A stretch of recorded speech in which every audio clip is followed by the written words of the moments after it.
ফেসবুকটা ঘাঁটতে ঘাঁটতে স্ক্রল আপ ডাউন করতে করতে চোখের সামনে না একটা পোস্ট এলো। ঠিক আছে, পোস্টটা আমি দিচ্ছি, দেখে নাও তোমরাও। পোস্টের মধ্যে লেখা আছে, সারা দেশে যখন যুদ্ধ হচ্ছে তখন ভারতবর্ষের মানুষ শান্তিতে ঘুমাচ্ছে, মানে শান্তিতে ঘুমাতে পারছেন, কারণ আমাদের দেশে নরেন্দ্র মোদীর মতো প্রধানমন্ত্রী আছে। এই কথায় কতজন একমত আমার জানা নেই, বাট মোস্ট অফ পিপলস আমার সাথে একমত হবে, কারণ আমি এই কথার সাথে, এই বক্তব্যের সাথে একমত। বলিউডের অভিনেতা অক্ষয় খান্না এই বক্তব্য দিয়েছে। ওকে, আমি তাই দেখলাম, তাই লেখা আছে। তো একদম খাঁটি কথা, যদি নরেন্দ্র মোদী আমাদের প্রধানমন্ত্রী না হতেন তাহলে আমাদের দেশের অবস্থা কিন্তু অনেকটাই আলাদা হতো। হয়তো আমাদের দেশেও সেই রকম অবস্থা আমরা দেখতে পেতাম, যেটা আমরা এখন দুবাইয়ে দেখতে পাচ্ছি, আফগানিস্তান পাকিস্তানের মধ্যে হচ্ছে, ইসরায়েল ইরানের মধ্যে হচ্ছে। সো এরকম কাণ্ড, এরকম ঘটনা আমাদের দেশেও আমরা দেখতে পেতাম যদি আমাদের দেশে নরেন্দ্র মোদীর মতো প্রধানমন্ত্রী না থাকতো।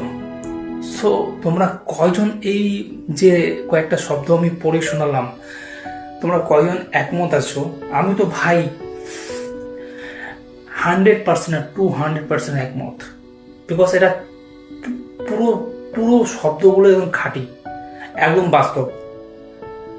মানে ইমাজিন করো, নরেন্দ্র মোদী যখন ছিল না তখন দেশের কি অবস্থা ছিল, নরেন্দ্র মোদী আসার পরে আমাদের দেশের কি অবস্থা। ঠিক আছে, সো গাইস, আমি কিছু বলতে চাই না, just vote for BJP, vote for BJP. বিধানসভায় ভোট বিজেপিকে দাও, নরেন্দ্র মোদী সরকারকে তোমরা নিয়ে আসো নিজের প্রত্যেকটা রাজ্যের মধ্যে।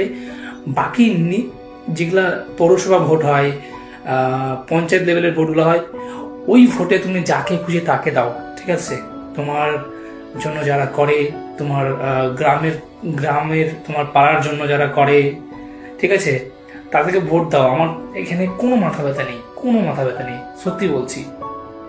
কিন্তু আমাদের দেশের জন্য যদি কেউ করে থাকে সেটা হচ্ছে Narendra Modi. So guys, please vote for BJP only this election. Okay, 2026 ইলেকশনের এপ্রিলের দিকে নাকি ইলেকশনের ডেট আছে আমাদের ওয়েস্ট বেঙ্গলে। So guys, please vote for BJP, বিজেপিকে ভোট দাও, না তো অবস্থা খুব খারাপ আছে। এরপরে কি অবস্থা খারাপ আছে না আছে নেক্সট ভিডিওতে তোমাদেরকে জানাবো। যদি তোমরা বিজেপিকে না নিয়ে আসতে পারো তো দেশের কথা তো বাদ দাও, দেশে তো আমাদের মন্ত্রী, আমাদের প্রধানমন্ত্রী আছি, আমরা যদি আমাদের রাজ্যে প্রধানমন্ত্রীকে না নিয়ে আসতে পারি, নরেন্দ্র মোদী সরকার অর্থাৎ বিজেপি সরকারকে না নিয়ে আসতে পারি আমাদের পশ্চিমবঙ্গে, তাহলে আমাদের পশ্চিমবঙ্গের অবস্থা আরো কত জঘন্য এবং কত খতরনাক হতে পারে সেটা তোমাদের জানাবো, অবশ্যই জানাবো নেক্সট ভিডিওতে। ওকে, তো তোমরা অবশ্যই নিজেদের মতামত দাও, কমেন্ট করে জানাও। ওকে, বাই।